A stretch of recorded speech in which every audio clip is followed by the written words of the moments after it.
Hey guys, it's Darwin, and it's that time yet again to answer more of your questions.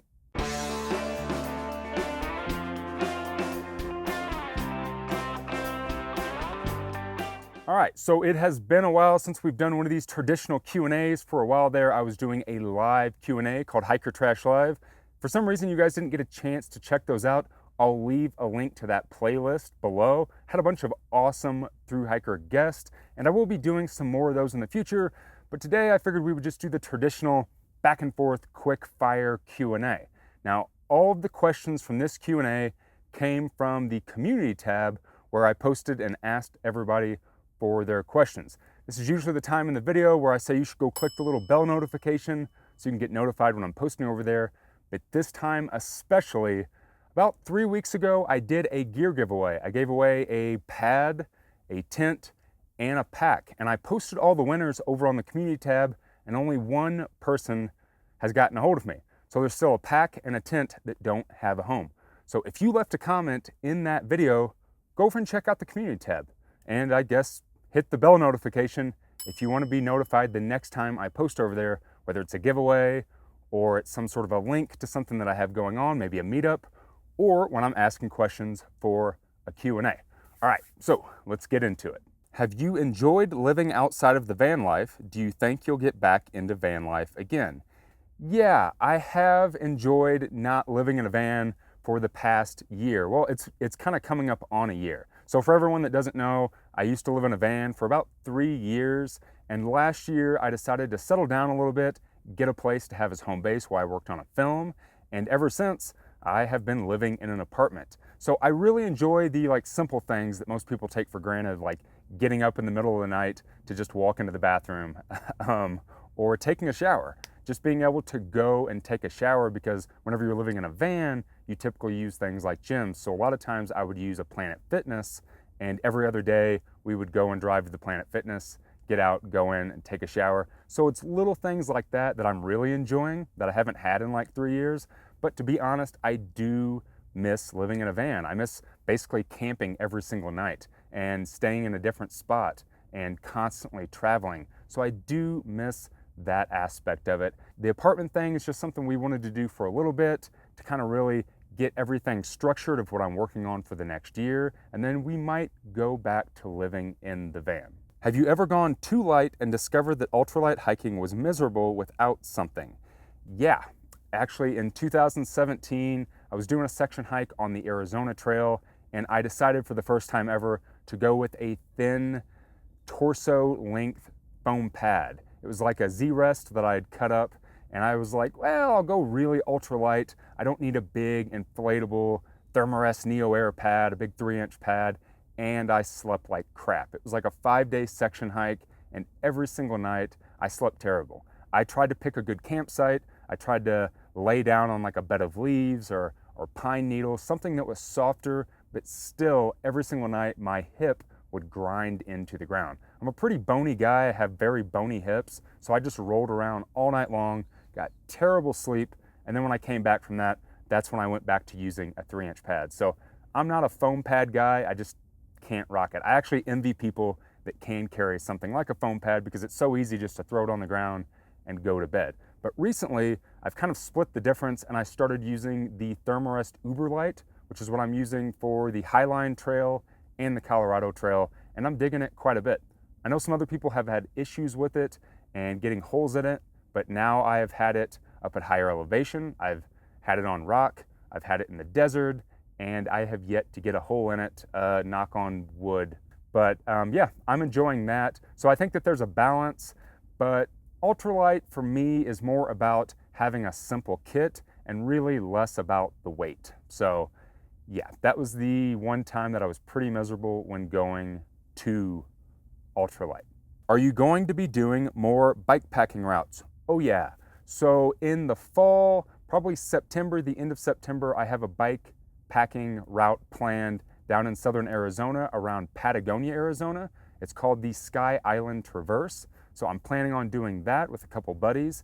And then I'm hoping, if everything works out, that at the end of November, we should be going to either South America or Costa Rica to do a 2 to 3 week bike packing trip. Basically just living off the bikes for like 2 to 3 weeks, traveling around the country and seeing all that there is to see, camping, staying in hostels, kind of a full bike touring immersive experience. So that's the plan. I'm hoping that everything gets back to somewhat normal, which nothing will ever be normal again, but I'm hoping that we get down there and do some more bike packing routes. Aside from that, I'm going to be doing a lot of kind of small overnight trips around here. I've already been doing that.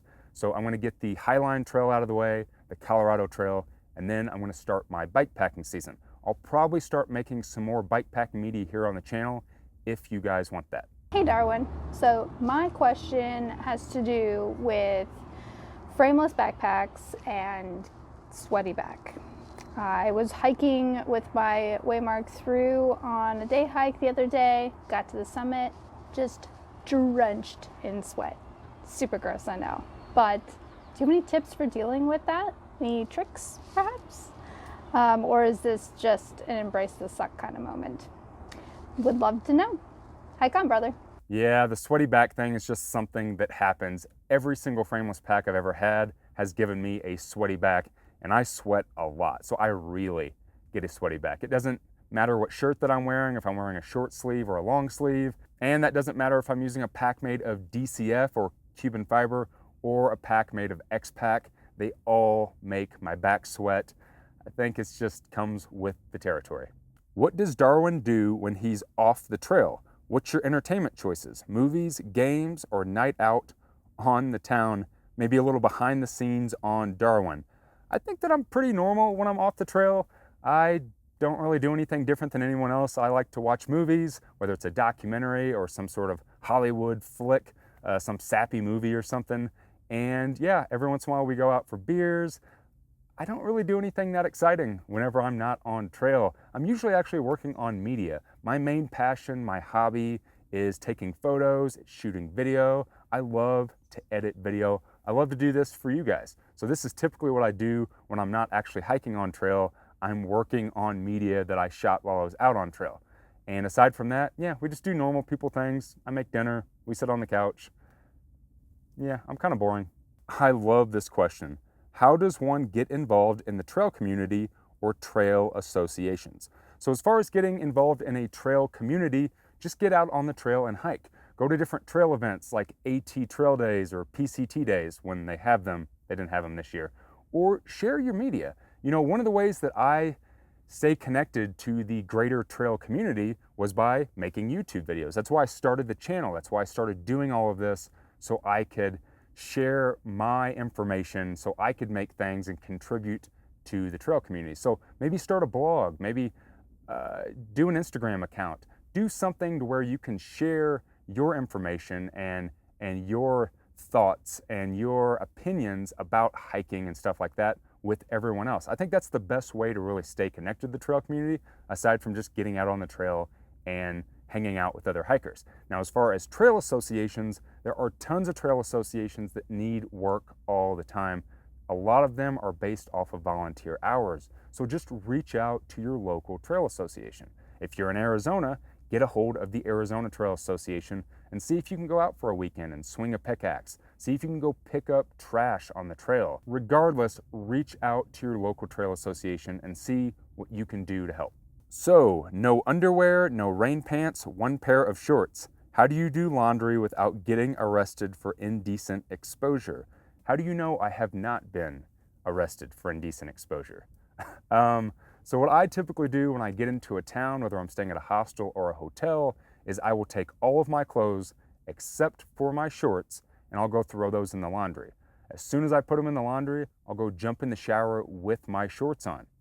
Seriously, I get in there with my shorts on, I get them wet, I take them off, and I just kind of stomp them like grapes on the bottom of the tub and do what a lot of us call hiker trash laundry. There's a lot of thru hikers that do their laundry in the bathtub or in a sink, mainly because they want to save a couple bucks on expensive laundry, they don't have change, or because the laundromat is like too far away from where they're staying and they don't want to walk or get a hitch or an Uber or whatever else. So most of the times I will just wash my shorts in the tub while I'm taking a shower. A little bit of double dutying.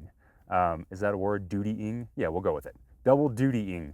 So If for some reason it's really cold or something and I don't want to wear wet shorts for the rest of the day while I'm kind of hanging out around the hotel or the hostel, I'll just wear a towel.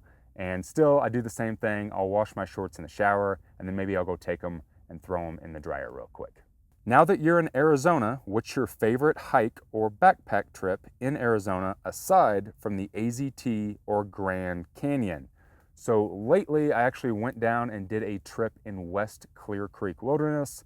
I put a video out a few weeks ago of that trip with a couple buddies. I love that place, and that's kind of sparked this new passion for me of wanting to go out and do some off the beaten path hikes. There are so many canyons and wilderness areas here in Arizona, so I'm going to be doing a lot of that type of hiking over the next year. So there wasn't really a trail that was in West Clear Creek Wilderness. We kind of just got down into the creek and created our own route up on the banks and through the water, and it was awesome. So that would probably be my new favorite place to do backpacking here in Arizona. Aside from that, I just do a lot of backpacking out here in the Coconino National Forest, whether it's an overnight, 2 nights. There are so many trails and there's so much to experience in this national forest, and I just absolutely love it. I love being here because of the access that I have to some amazing trails. I'm planning to do the Highline Trail in August. How do you prepare for the altitude so you don't get sick and have to leave the trail? Good question, Peter. So I personally live at altitude. Right now I'm at 7,000 feet, so that definitely helps me. And then also, I've never really been affected hardcore by altitude. Even in 2018 on the PCT, me and a bunch of other hikers went up Mount Whitney, and everybody else kind of got a little bit of altitude sickness. They didn't feel good. It didn't affect me at all. I was maybe a little bit tired, but I definitely didn't have altitude sickness.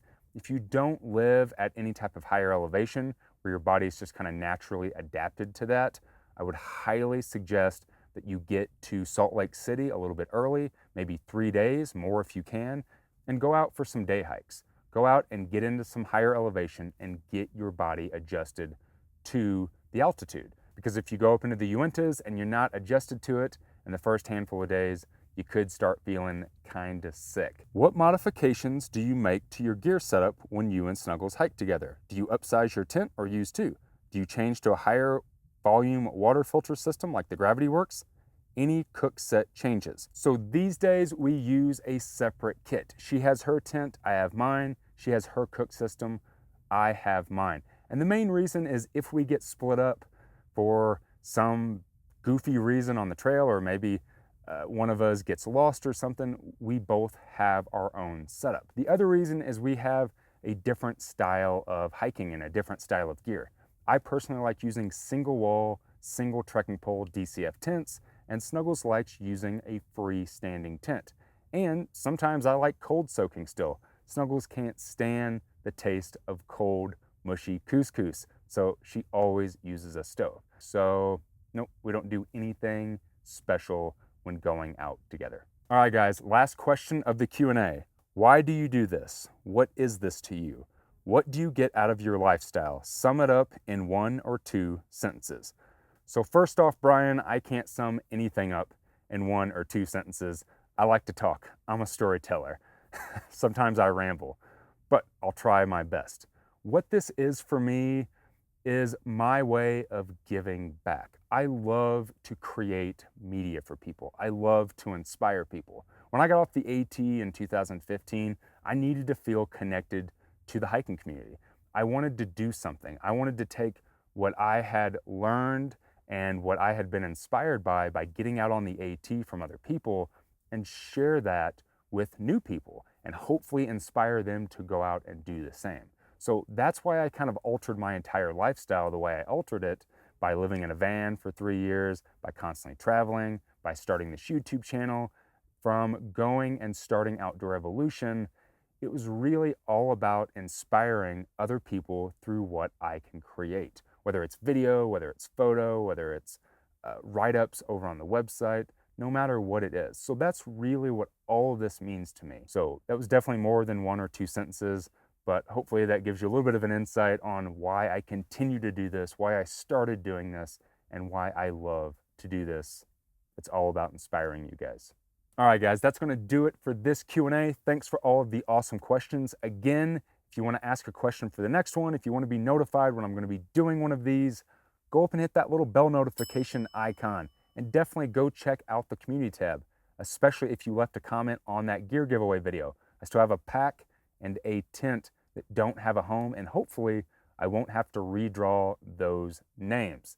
I got about 2 days before heading up to Utah to start my through hike of the Uinta Highline Trail, and then I am off to do the Colorado Trail. Hopefully, as long as everything goes smoothly and, well, you guys know how the rest of the year has gone. I will be putting out a gear video for both the Uinta Highline Trail and the Colorado Trail, and I'll also be posting my trip videos after I'm done with both of those hikes. If you found any value in this video, go ahead and hit that like button, subscribe to my channel if you haven't already. As always, guys, thanks for watching.